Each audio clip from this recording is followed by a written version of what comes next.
Welcome to Chapter 15 on the first aorist verbs.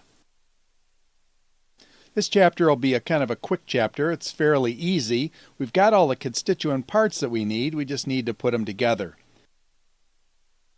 So the first aorist verbs will mean the same things as the second aorist verbs did already, but they'll be formed a little differently. And it's that morphology or that formation that we'll have to pick up in this chapter. So let's begin with the Lord's Prayer. Say the Lord's Prayer with me. Pater haimon ho en tois uranois hagias theto to onomasu. Altheto he basileia su genetheto to thelema su. Now put it all together and say it with me. Hos en urano kai epiges. Ton ar ton, he mon ton, epiusion dos he minse meron. Let's review our English way of forming the past tense, and then we'll use that as a springboard to get into the distinction between the first and second aorist. There are two ways, at least, of forming the past in English. One is the common way, that's the suffixed ed on the end of a verb. And this is going to be similar to the first aorist, where we add a sa, and so you can kind of typify the first aorist as here a sa, there a sa, everywhere a sa. We'll stick on the end of our verbs, kind of like the English did with the ed. Becomes Charlie laughed ed in the past, okay, or the aorist there. And don't make the mistake of equating our past tense with the aorist, because the aorist, as we've said, can be used for past events, present events, or even future events, and its way of formation can be is more of a background tense than actually a time tense past. So be careful you don't equate our English past tense with the aorist. It's much more flexible than that.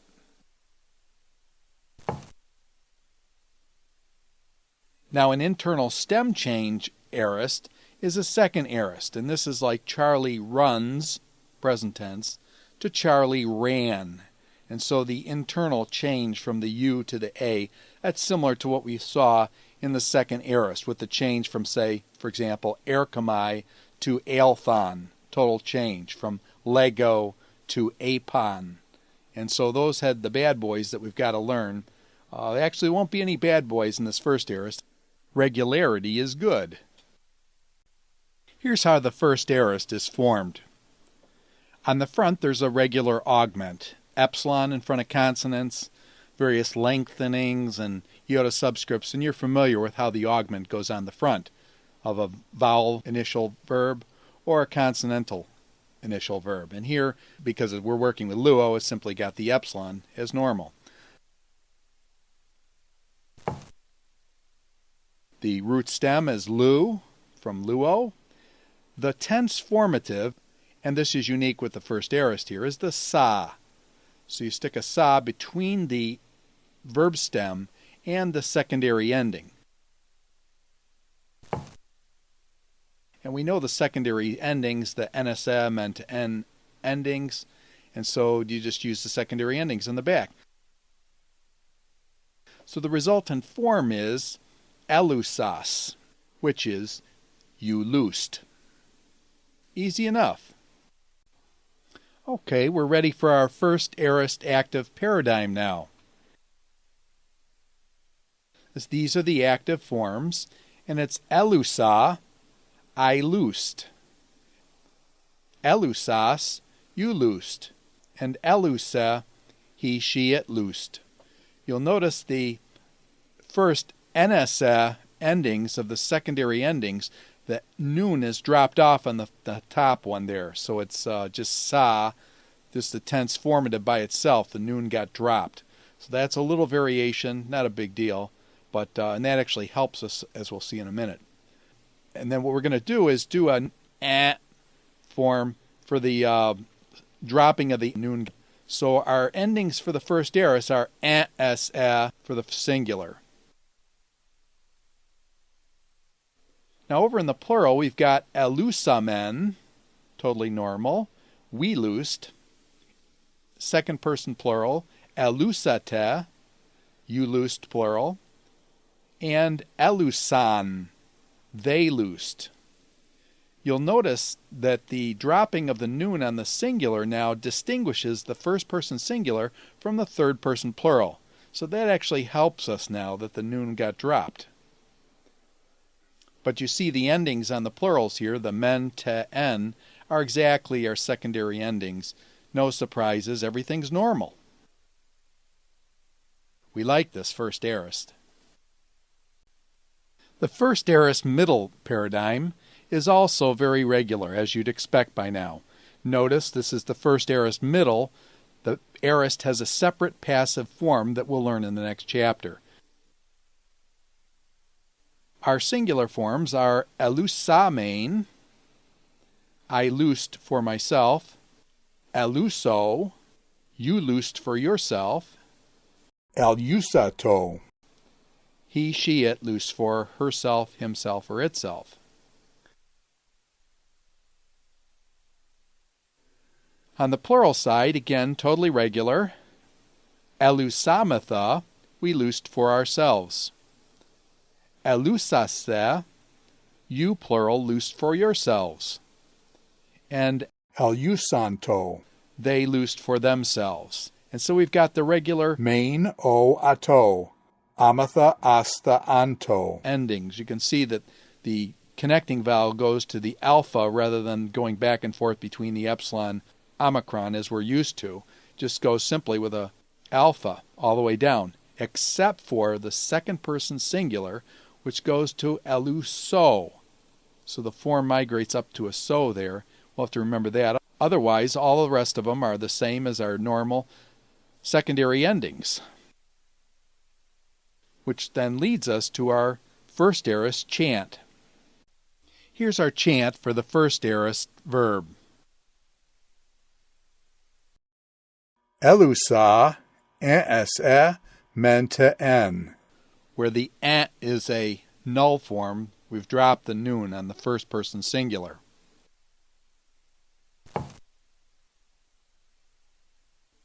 The middle plural form is elusamein, amen o ato, amatha asta anto.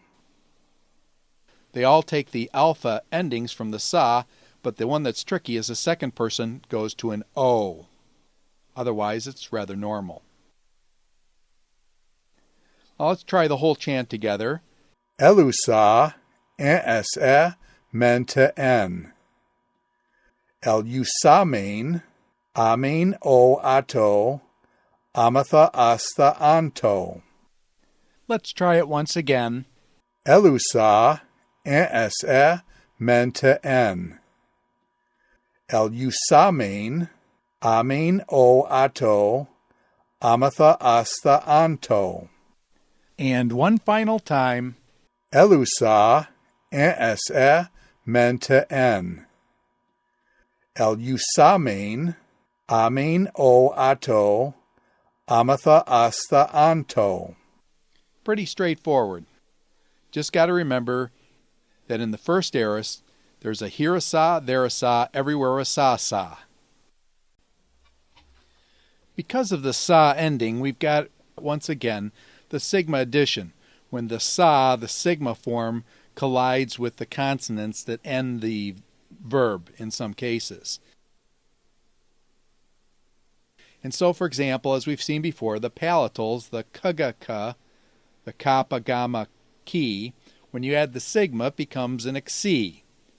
So an example of this is didaxa, I taught, from didasco, the sigma and the kappa collide, forming the xi. didaxa.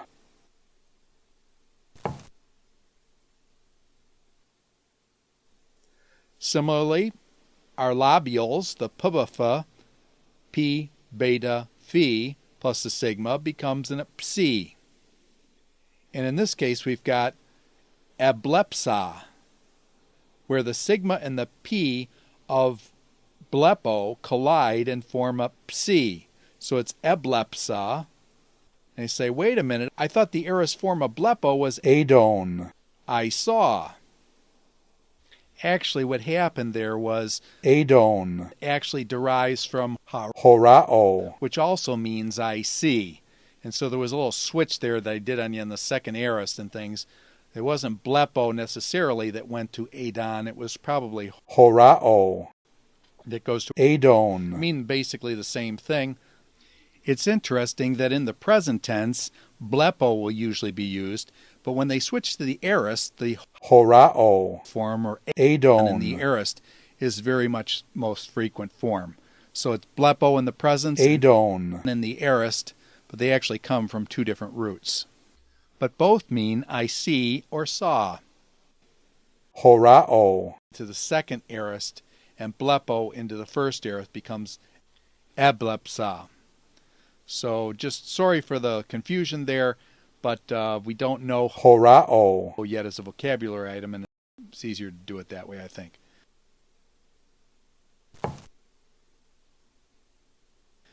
The dentals now, with the tedatha, the tau, delta, theta, when you add the sigma, becomes simply a sigma. In other words, the dental drops out and the sigma sticks.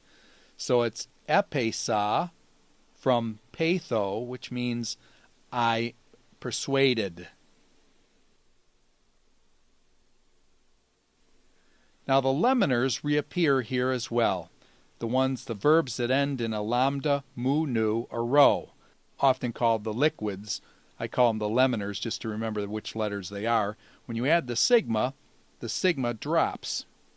And so what happens is there's a sigma drops, so there's no indication then that this is a first aorist because our first aorist sigma drops out. So it's emena, and you can see with the dropping of the sigma, the vowel lengthens from an epsilon to a diphthong epsilon iota.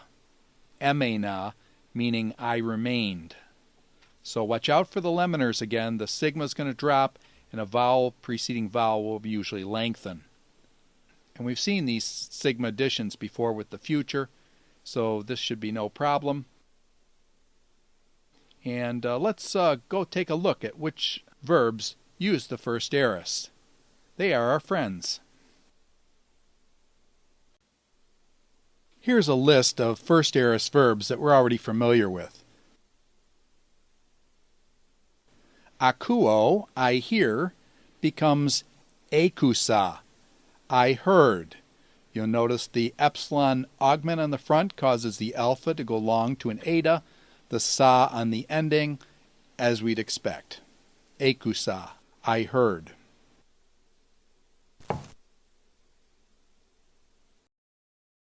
Apostello. It's a leminer, so you notice that the epsilon augment gets added on the ape. Omicron goes to an epsilon because the apo is a preposition tagged onto the front there. And then you'll notice one of the lambda drops out and the sigma drops out of our sa, and you're left with simply apestila, I sent.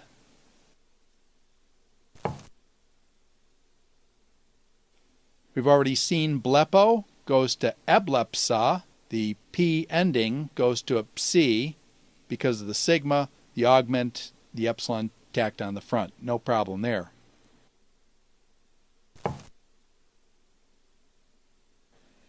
Agrapho becomes agropsa, augment on the front, epsilon, and a sa ending on the back hits with the phi, goes to a psi. No surprises there.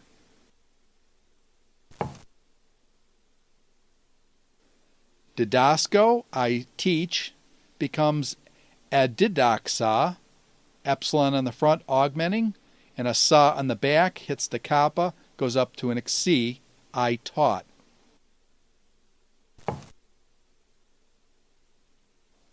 Pistuo becomes epistusa. The sa ending goes on the back, the epsilon augment on the front. Totally normal. I believed.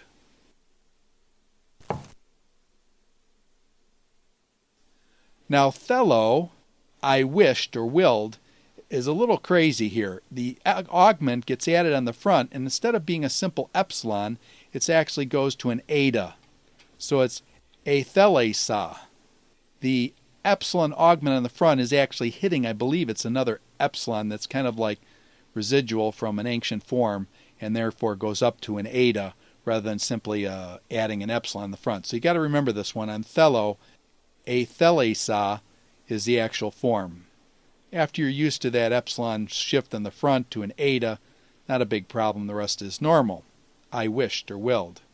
I wish that one were regular, but sometimes the history of the language comes into play to give us some odd forms, and also to keep us on our toes. If you're ever interested in reading about the history and the development of the language and how it affects some of these forms, check out A.T. Robertson's massive grammar, the first couple 300 pages. He goes through this. It's really pretty interesting after you've got the basics down. And 3 more of these first aorist verbs. Meno. You can see that this is a laminar, liquid, with a noon on the end. It becomes emena. I remained. You see that the sigma is dropped. The medial vowel is lengthened to a diphthong.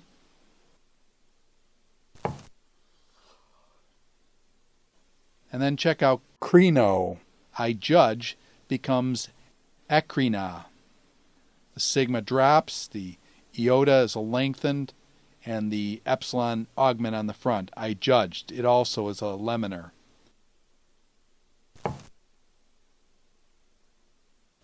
Sozo, I save, becomes esosa. And you see here the zeta goes down and gets eaten up by the sigma, and this is a sibilant, and so the two sibilant collide, reducing to a sigma. But I think we've seen this before. If you think back to the future, esosa means I saved. A couple examples translating these first aorists. They're translated exactly the same way as the second aorist, but here's an example of the first aorist. Kai ekusan phones megales ek tu urenu. And they heard a loud voice from heaven. They heard ekusan. You see the augment on the front of ekusan, the san ending, the third person plural. They heard. A phones megales, a loud voice.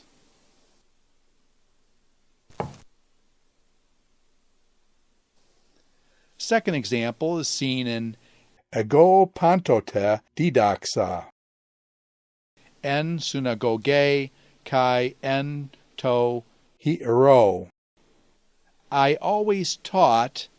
Didaxa. You can see the augment on the front, the sigma hitting the kappa of Didasco. C. So just a couple translations to illustrate how the first aorist is used. Now we're ready for our vocabulary for Chapter 15. The first word is Alos ao. And it means other. The second word is Artos. and it means bread. Remember the Lord's Prayer? The third word is day, and it means it is necessary. The fourth word is exousia, and it means authority. The fifth word is Heteros aon. and it means different. The sixth word is eti, and it means yet or still, kind of like yeti. The seventh word is Ophthalmos. and it means I. The eighth word is Technon. and it means child. The ninth word is topos,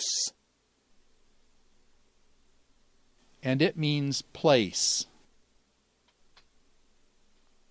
And the 10th word is phos, and it means light.